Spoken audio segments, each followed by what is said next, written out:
মৃত্যু পর্যন্ত ইলমের খেদমত করছেন। ইন্তেকালের পূর্ব মুহূর্তে যখন প্রচন্ড অসুস্থ ছিলেন, তখনও কিতাব দেখার প্রতি আগ্রহ ছিল। তো আসলে ইলমের প্রতি একটা তৃষ্ণা, আগ্রহ, এটা এই মানুষকে দামি বানায়। যুগ যুগ ধরে শুধু নিয়ম মাফিক অথবা ওস্তাদের প্রেসারে, মা বাবার চাপে, মনের ইচ্ছার বিরুদ্ধে ইলম অর্জন করলে তেমন কিছু হয় না। সময়টাই যা পার হয়। নগদ হয়তো কিছু শব্দ শেখা হয়, কিন্তু ইলম হয় না। ইলম তো আসলে একটা নূর। তো এইটা আল্লাহ তাআলা তাকে দেবে না যে চায় না। তুমি চাচ্ছই না, শুধু শুধু জোর করে তোমারে ইলম দিতেই হবে, এমন ঠেকা লাগলো কেন? আল্লাহ তাআলা যাকে পছন্দ করেন তাকে আল্লাহ তাআলা ইলম দান করে।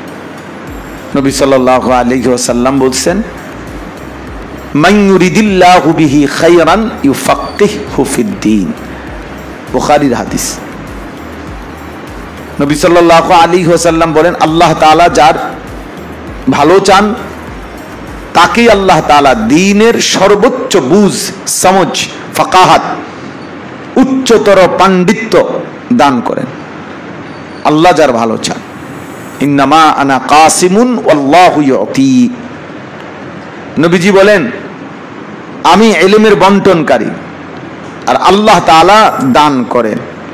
অর্থাৎ আল্লাহর পক্ষ থেকে যত ইলম, কোরআন, সুন্নাহ, এগুলোই আমি উম্মতের মাঝে বন্টন করে দিছি, বলে দিছি, পেশ করছি। কোরআন এটা, হাদিস এটা, আমল এটা, সুন্নাহ এটা, হালাল এটা, হারাম এটা, সব নবী সাল্লাল্লাহু আলাইহি সাল্লাম উম্মতের মাঝে বিলায় দিছেন, বন্টন করে দিছেন, পেশ করে দিছেন, উপস্থাপন করছেন। এবার যে যেতটুকু আগ্রহী হবে আল্লাহ তাআলা তার নিজ দয়া তাকে ততটুকু দান করবেন, তাকে দান করবেন। এজন্য প্রিয় তালেবে ইলম, খামখেয়ালি করলেও সময় যায়, ঘুমাইলেও সময় যায়, পরিশ্রম করলেও সময় যায়। কোনো রাতই থেমে থাকে না, কোনো দিনই থেমে যায় না। এই কিছুক্ষণের মধ্যেই সূর্য ডুবে যাবে, আজকের দিন শেষ। এভাবেই খুব দ্রুততম সময়ে আমাদের হায়াত, সময় চলে যাচ্ছে। এই দেখবা কয়েকদিনের মধ্যে তোমাদের নতুন পরীক্ষার ঘোষণা আসবে, আবার বন্ধ, আবার ছুটি, আবার বাড়িতে যাওয়া, আবার ফিরে আসা, আবার বার্ষিক পরীক্ষা, আবার একটা ক্লাস শেষ। তোমার একটা বয়স ছিল 12 বছর, হয়ে গেছে 13 বছর, ছিল 14 বছর বয়সের, হয়ে গেছে 15 বছর। খুব দ্রুত, চোখের পলকে, অল্প সময়ের মধ্যে হায়াত শেষ হয়ে যায়। এই জন্য যার ভিতরে ইলম অর্জনের একটা পিপাসা থাকতে হয়, তলব থাকতে হয়। মূলত তলাবুল ইলমে ফারিদাতুন বলছে। শুধু ইলম অর্জন করা ফরজ না। শুধু ইলম অর্জন করতে পারতা না তুমি, মানে ইলম যদি হয় একটা, যে এটা মোট 10 কেজি ওজনের একটা জিনিস, তো এইটা তুমি যেমনি হোক আস্তে আস্তে ধীরে ধীরে ধীরে ধীরে ধীরে মস্ক করে একটু একটু করে উঠাইয়া হঠাৎ পুরাটা মাথা তুলে লইতে পারছো যে আলহামদুলিল্লাহ হুজুর, আমি আজকে 15-20 দিন চেষ্টা করছি, পারি না বস্তাটা উঠাইতে, যেহেতু একটু ভারী। আল্লাহর রহমতে আজকে 20 দিনের চেষ্টায় 10 কেজি বস্তাটা এখন আমি আলহামদুলিল্লাহ মাথাত নিছি। এইটা এলেম না। এলেম কোনো এমন কোনো বস্তার কিছু না। এলেম তো সীমাহীন, এলেম তো সীমাহীন, যার কোনো সীমা নাই। আমাদের নবী সাল্লাল্লাহু আলাইহি ওয়াসাল্লাম সহ সমস্ত ইনসানকে আল্লাহ যত ইলম দিছে, আল্লাহ সেটাকেই বলছে কালিল। আমা উতিতুম মিনাল ইলমি ইল্লা কালিলা। তোমাদের সকলকেই ইলম দেওয়া হয়েছে যা তা সামান্য।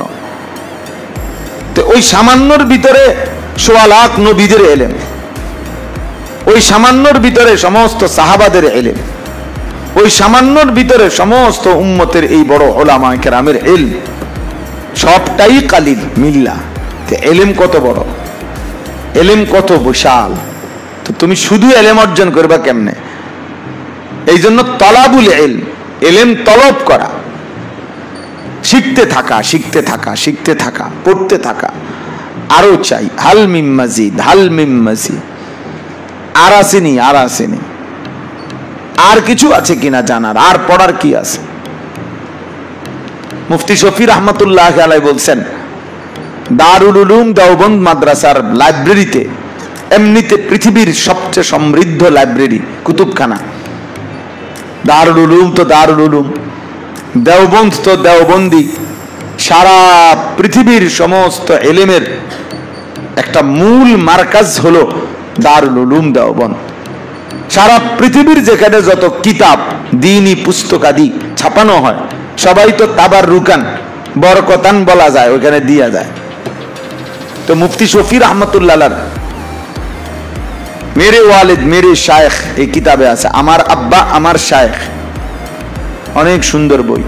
তো এইখানে আছে যে হযরত বলছেন দারুল উলুম দেওবন্দের লাইব্রেরি এত বড় বিশাল, যে এগুলার এটার পিছনে লাস্ট মাথায় একটা বা দুইটা আলমারি এমন আছে, যেই আলমারির মধ্যে কিতাবগুলো হলো দারুল উলুম দেওবন্দের ফেলে দেওয়া সিরা। কোনোটার অর্ধেক আছে, কোনোটার 10 পৃষ্ঠা আছে, কোনোটার 20 পৃষ্ঠা নাই, কোনোটার শুরু দিয়া নাই, ফিসি দিয়া নাই। সিরা, অব্যবহৃত অপ্রয়োজনীয় যেগুলা, এগুলো পিছনের আলমারিগুলোতে দুই একটা আলমারির মধ্যে পড়েছিল। এগুলা কেউ পড়ে না, ধরে না। মুফতি শফি রহমতুল্লাহ আলাইহি বলেন, আমি দিনের পর দিন, রাতের পর রাত, আমি সেই কিতাবগুলো, এই সিরা যেখান দিয়ে যে দূর পাইছি, এগুলাও আমি পড়ছি, এবং খোদার কসম আমি সেখানেও অনেক মণি মুক্তার সন্ধান পাইছি।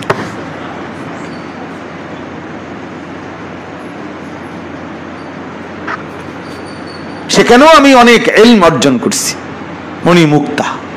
কি পড়াটা পড়ছে চিন্তা করো, কি মেহনতটা করছে ওনারা, ভেবে দেখো ইলমের জন্য কি পরিমাণ কষ্ট করছে। একটা একটা পৃষ্ঠা ছিঁড়া ফেলে দেওয়া। সৈয়দ আবুল হাসান আলী আন-নদভী রহমতুল্লাহ আলাইহি বলেন, আমাদের আকাবির, তিনি বলেন যে ছোটবেলায় আমার পরিবারে আমি সবাইকে দেখতাম, সবাই কিতাব পড়তো। আমি তখন ছোট, অল্প অল্প কথা বলতে পারি, বুঝি, 8-10 বছর বয়স। ওনার ফ্যামিলি তো ঐতিহ্যবাহী ফ্যামিলি ছিল, বহু বড় আলেমের খানদান ছিল। তো সবাই বই পড়তো, আর সবার ছোট ছোট, উনি বলছেন যে আমার ফ্যামিলির প্রত্যেকেরই ছোট ছোট আলমারি ছিল। আলমারিতে সবাই নিজ নিজ বই সংরক্ষণ করতো, তাগো কিতাব এগুলা। আমার তেমন কিছু ছিল না। কত আমার বাড়িতে একজন মেহমান আসছে বাসায়, বাড়িতে, উনি আমার একটা টাকা বা একটা রুপি, সামান্য কিছু টাকা দিছে হাদিয়া কিছু খাইতে। এখন আমি সামান্য এই টাকাটা দিয়ে, তা আমি চিন্তা করছি আমার ঘরের সামনে, উনি বলছেন আমাদের বাড়ির সামনে একটা ওষুধের দোকান ছিল, ফার্মেসি আর কি, ঔষধের দোকান ছিল। এখন এই কিতাব বা বই কোত্থেকে কিনতে হয় আমি সেটাও জানতাম না।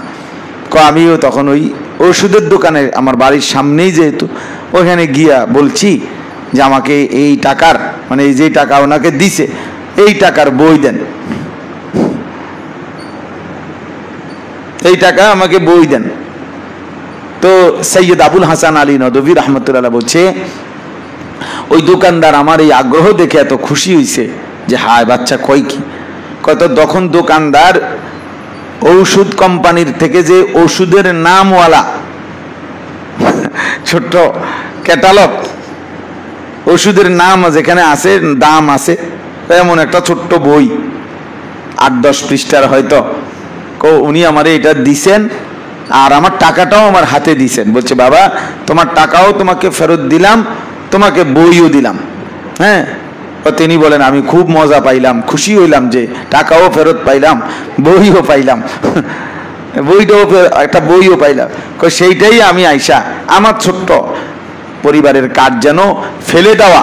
উনি বলছে যে একটা আলমারি ভাঙ্গা গেছে ছোট্ট, এটা ওনারা ফেলে দিছিল, আমি সেটা একটু ঠিকঠাক কইরা আমার হিসাবে রাখছি, ওইখানে আমি প্রথম আমার এই কিনা বইটা রাখছি। এই ওষুধ কোম্পানির কি ওষুধের লিস্ট। তিনি বলছেন পরবর্তীতে যখন আমার বুঝ হয়েছে তখন আমি এটা দেখা বহু হাসছি যে হায় হায় আমার এটা কি দিল ছোটবেলা। কি আগ্রহ ছিল শেখার প্রতি, এলেমের প্রতি, এলেম অর্জনের প্রতি। এই জন্য দোস্ত এটা জরুরি, এটা জরুরি। আল্লাহ তোমাদেরকে আনছে, সব সময় আমরা বলি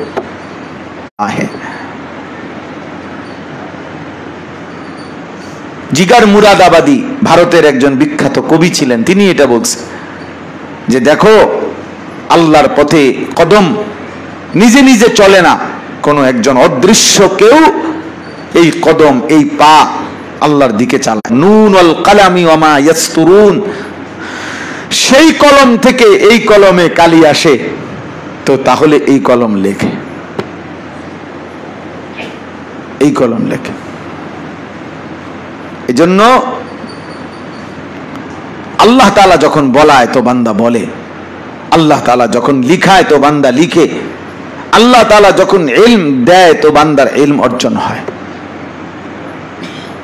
নূরুল্লাহি লা ইউতা লিআসি, আর আল্লাহ তাআলা কোন নাফরমান পাপী গুনাহগার আল্লাহর অবাধ্য তাকে আল্লাহ তাআলা ইলমের এই নূর দেয় না।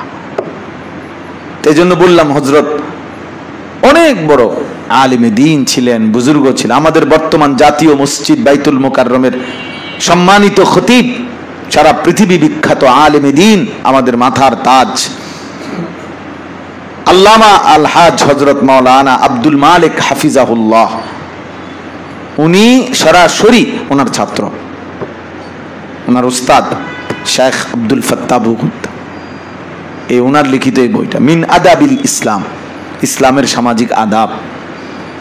এজন্য আলহামদুলিল্লাহ এই দুইটা বই হাকিমুল উম্মত মুজাদ্দিদুল মিল্লাত হযরত মাওলানা শাহ আশরাফ আলী থানভী রাহমাতুল্লাহ আলাইহির আদাবুল মুআশারাত এবং শেখ আব্দুল ফাত্তাহ বুগুদ্দা রাহমাতুল্লাহ আলাইহির মিন আদাবিল ইসলাম, এই দুইটা বই ইনশাআল্লাহ সারা বছর এই অল্প অল্প করে একটু একটু করে যেন পড়া হয়, আবার শেষ হলে আবার পড়া হবে, আবার শেষ হলে আবার পড়া হবে।